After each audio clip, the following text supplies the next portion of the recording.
Nanti saya jadi wali kota terkait pelatihan bahasa, nanti kan kita akan masukkan ke dalam kurikulum di sekolah menengah SD dan SMP nanti sesuai dengan kewenangan kita, dan saya harap itu bisa nanti menjadi bagian daripada tertanam seperti bahasa-bahasa yang lain. Lalu kedua terkait kuliner, nah tentunya kan itu harus difasilitasi oleh pemerintah, baik tempatnya. Nah itu kan kenyataannya nih, faktanya nih sampai hari ini kan tidak ada. Dimana nanti menjadi kawasan kuliner, dibagusin tempatnya.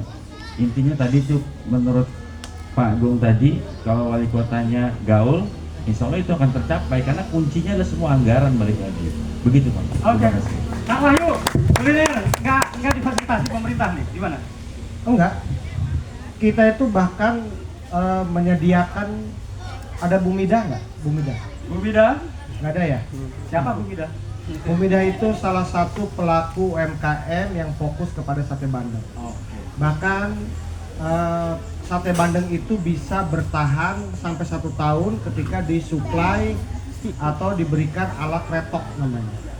Nah, kalau tadi disampaikan begini, apa sih melakukan untuk mempertahankan bahasa segala macam? Satu, yang pertama itu harus ada muatan lokal di dinas pendidikan untuk anak-anak didik kita, ya. Bukan hanya sekedar kuliner, bukan hanya sekedar bahasa, tapi termasuk juga budaya, gitu.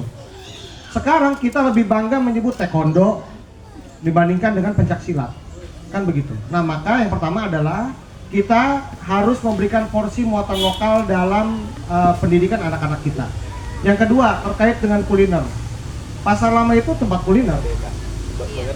Ya, Pasar Lama itu tempat kuliner. Rabeg ada di situ, rabeg.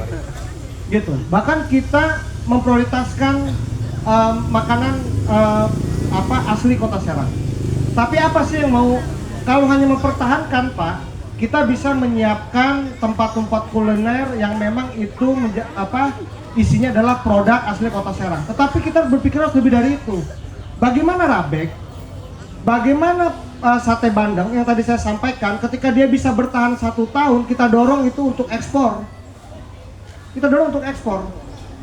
Bandeng bisa dikerjasamakan dengan Kementerian Agama untuk makan jamaah haji ketika itu bertahan. Iya. Enggak. Tapi di migrasinya boleh nggak tuh? Alatnya ada, kan perlu proses, ada balai POM, ada kekuatan durability ketahanan pangan begitu. Jadi bukan hanya sekedar kita itu, oh ada ini enggak, tapi bagaimana kita membawa makanan kita itu untuk dikenal secara luas. Nah, yang ketiga, pembelaan pemerintah. Tidak cukup dengan menyiapkan tempat kuliner, enggak. Berapa anggaran di Setda untuk makan minum? Ketika ada tamu datang itu Pak, ya, nomor 1 yang harus diupayakan oleh kita adalah mereka mengenal dan mencicipi makanan khas Kota Serang. Siapa suppliernya? Kita beli dari para pelaku UKM. UKM ya? Ya, para pelaku UKM. Tidak Ibu Dharma Wanita ya? Hah? Tidak Ibu Dharma Wanita? Enggak. Enggak. Dari para pelaku UKM, kita perkenalkan kepada mereka. Kita bawakan oleh-olehnya. Selain itu memacu juga pertumbuhan ekonominya, juga itu akan dikenang oleh mereka dan mereka mampu mengenal di daerah luar. Yang berikutnya, kita tentu tahu ada toko-toko modern. Ada Mart, ya, ada Mart ya. Mart 1, Mart 2 kan ada kan, ya. Coba bayangkan sekarang. Apakah ada display dari para pelaku UMKM kita, ada nggak? Hah? Jadi kalau jadi wali kota mau minta satu pojokan? Sabar dulu, sabar dulu. Ya. Ke depan, kalaupun ada sebetulnya, itu sifatnya konsinyasi. Jadi barang itu diambil oleh Mart, yang tidak laku dibalikin. Kebayang nggak mereka misalkan menyimpan dengan nilai 3 juta, tapi harus terimanya tuh nanti, itu pun kalau laku. Kalau saya jadi wali kota, setiap Mart yang ada itu harus dia mendisplaykan produk UMKM kita dan sifatnya beli putus supaya ekonomi UMKM itu berputar. Ayo, saya kalau saya punya partai dan jadi wali kota, karena Pak Wahyu belum punya partai. Nah, saya punya partai Mas Gong. Cukup? Cukup. Terima kasih. Oke, Kang Agi, silakan.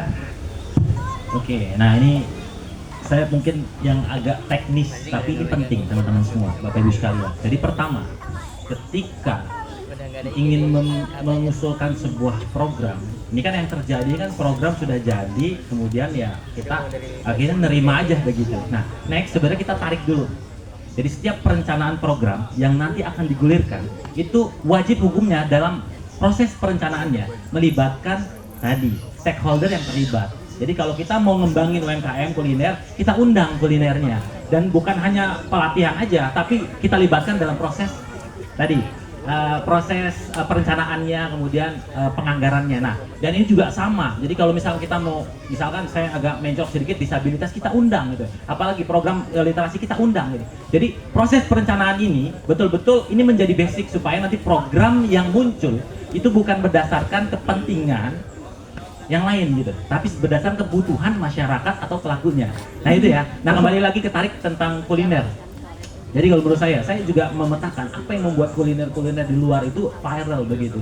Itu sebenarnya teman-teman semua ya, itu juga ada indikasi dari proses vlogger-vlogger memviralkan. Nah saya kemarin dikasih informasi bahwa di Serang Raya, jadi kota Serang ada 1.200 konten kreator. Saya kira ini perlu diundang untuk kemudian sama-sama memasarkan dan mengenalkan produk-produk kuliner begitu. Karena poinnya kan supaya terkenal, tapi teman-teman semua jangan ini dulu ya, jangan sampai nanti terkenal kualitasnya kurang bagus dan segala macam. Makanya nanti kita perkuat lagi dengan adanya klinik UMKM. Jadi klinik UMKM ini sebenarnya spesial untuk para UMKM. Apa yang jadi persoalannya kita obati, ibarat kayak dokter gitu ya. Oh butuh modal kita ini, oh ternyata butuh packaging dan segala macam. Ini kita perkuat dan segala macam. Kalau untuk bahasa, ya saya kira tadi apa yang disampaikan Pak Budi dan Pak Wahyu, ya kita harus lebih agresif untuk masukkan muatan lokal ini dalam kurikulum pendidikan, terutama yang jadi kewenangan SD SMP. Ini yang kemudian kita gulirkan. Saya kira itu mungkin dari saya. Oke, ini menarik ya.